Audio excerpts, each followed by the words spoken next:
The good news about Jesus as according to Luke chapter 23 from verse 35 to verse 43. The people them were turn up one side a watch, and the ruler them did a scorn Jesus. Them say, him save other people, make him save himself if him are really Christ.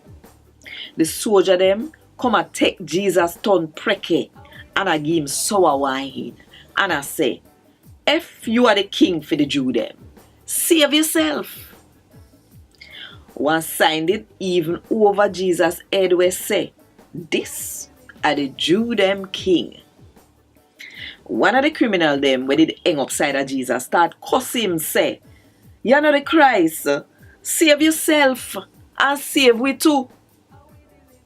But the other criminals set him straight and say, you're not afraid of God like how you're dead like him.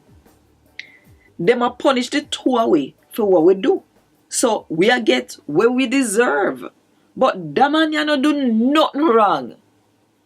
Then him say, Jesus, remember me when you come in your kingdom.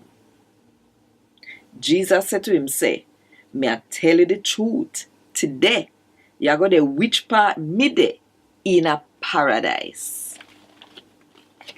A Gad Wod Dis. Thank God.